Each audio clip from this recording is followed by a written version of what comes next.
Hello friend, welcome back to my YouTube channel. Today we will start maths for class 6 exercise 4.3. तो इसमें हमें क्या करना है, कुछ डायग्राम्स दे रखे हैं जिनमें हमें एंगल्स को मेज़र करना है. किसी का इंटीरियर बताना है, किसी का एक्सटीरियर बताना है और किसी में एंगल बताना है. ठीक है, तो हमारा फर्स्ट क्वेश्चन क्या कह रहा है, name the angles in the given figure. हमें ये फिगर दे रखा है, इसमें क्या है, एंगल्स की हमें नेम लिखनी है. तो कौन कौन से एंगल बन रहे हैं यहाँ पे, 1 2 3 एंड 4. तो यहाँ पे पहले फर्स्ट ऑफ ऑल हम लिखेंगे कि there are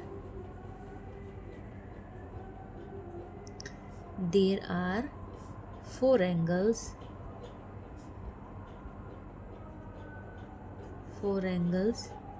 in given figure. दी हुई फिगर में कितने एंगल्स हैं, 4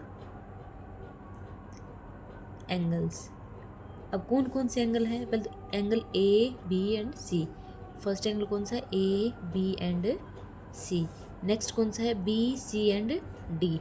कौन सा है, B C and D. Third कौन सा, सी डी एंड ए. ऐसे कंटिन्यू चलते जाओ, पहले ए बी सी, फिर बी सी डी, फिर डी सी डी ए, फिर डी ए बी. ठीक है, तो चलो A B C D and D C D A. Next कौन सा है, सी डी ए. और उसके बाद कौन सा आएगा, डी ए बी. कौन सा आ जाएगा, D A and B angle. ये हमारे 4 एंगल्स हो जाएंगे. हमारा नेक्स्ट क्वेश्चन है, in the given diagram name the points edge. हमें एक डायग्राम दिया है, इसमें हमें नेम द पॉइंट एज मतलब हमें जो फर्स्ट में क्या बताना है, in the interior of D O E. Interior बताना है किस किस का, डी ओ ई का. तो देखो कहाँ पे है, D O and E. Interior का मतलब होता है जो अंदर होता है. जो हमारे डायग्राम है या जो हमारे एंगल है, जो हमारी रेज है, इनके अंदर का जो है वो क्या होता है, इंटीरियर. जैसे यहाँ इसके अंदर क्या है, ए, ये इंटीरियर है. ये क्या है, बाहर है सी, तो ये एक्सटीरियर होता है. आउटसाइड में है जो एक्सटीरियर, और अंदर की साइड जो वो इंटीरियर. तो हमें क्या पूछा है, in the interior of angle D O E. तो क्या हो जाएगा, इंटीरियर डी ओ ई का क्या हो जाएगा, ए. तो हम आंसर में क्या लिख देंगे, ए लिख देंगे. ये हमारा आंसर हो जाएगा. ठीक है, अब क्या पूछा है, in the exterior of E O F.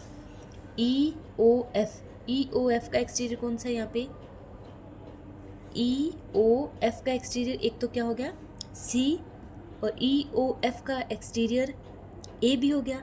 E O F का एक्सटीरियर डी भी हो गया, क्योंकि ये भी इनके बीच में कोई कुछ भी नहीं है. तो ये सारे इसके क्या है, आउटसाइड में ही सी है, आउटसाइड में ए है, आउटसाइड में ही क्या है, डी है. तो कौन कौन से हो जाएंगे यहाँ पे, C A and D. Exterior of E O F के सी हो जाएगा, ए हो जाएगा एंड डी हो जाएगा.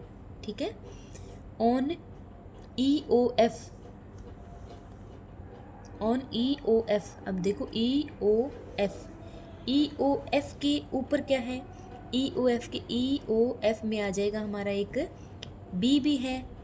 ठीक है, और ई तो है, ओ भी है, एफ भी है, और एक कौन सा आ गया, बी. तो लिख देंगे पॉइंट्स ऑन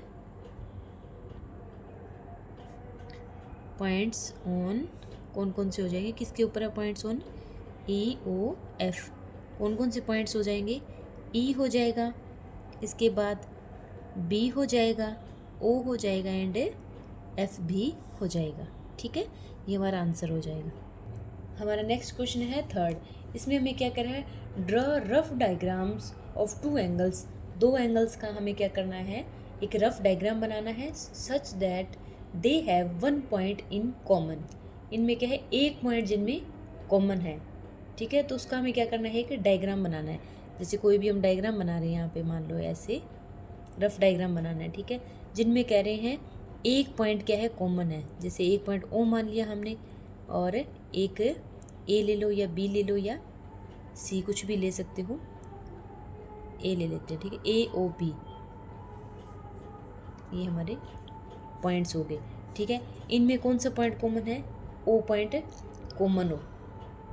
कोई भी डायग्राम लिया तो हमारा एक यहाँ पे क्या है, एक तो यहाँ पे ओ पॉइंट है, इस पे भी एक और बना लेंगे हम, ठीक है, एक और बना ले तो इसको क्या मान लेंगे हम, सी मान लेंगे, ठीक है, इसको क्या मानेंगे हम, डी मानेंगे। तो क्या है, सी ओ डी और ए ओ बी, तो इसमें कॉमन क्या गया हमारे पास, यहाँ पे भी ए ले सकते हो आप, ए बी इसको ले सकते हो, ठीक है, ए बी इसको भी जैसे मर्जी ले लेना आप, ठीक है।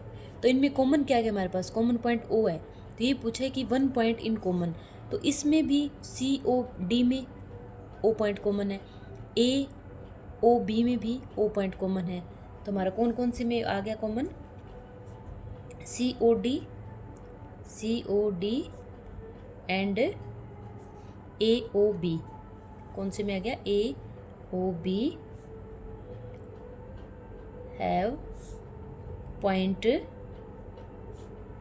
ओ इन कॉमन, दोनों में क्या आ गया, कॉमन पॉइंट कौन सा आ गया, ओ, मतलब एक ही पॉइंट पूछा ना, वन पॉइंट इन कॉमन, दोनों में क्या है, एक ही पॉइंट कॉमन होना चाहिए, ठीक है। अब नेक्स्ट क्या कह रहा है हमें कि टू पॉइंट्स इन कॉमन, दो क्या है कि दो पॉइंट कॉमन होने चाहिए, ठीक है।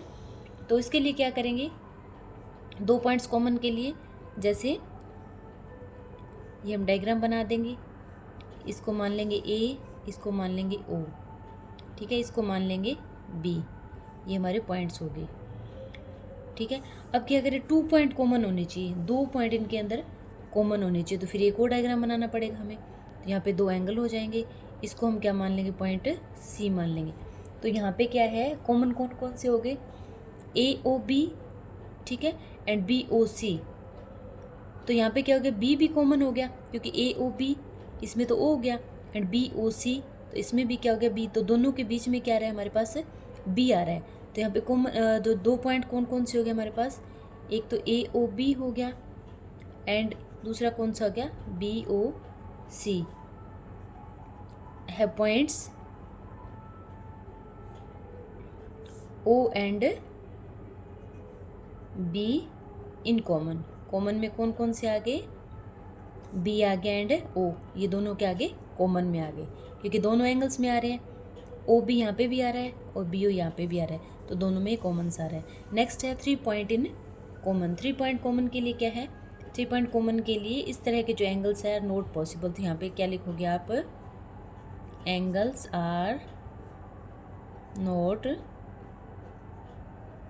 पॉसिबल, ठीक है।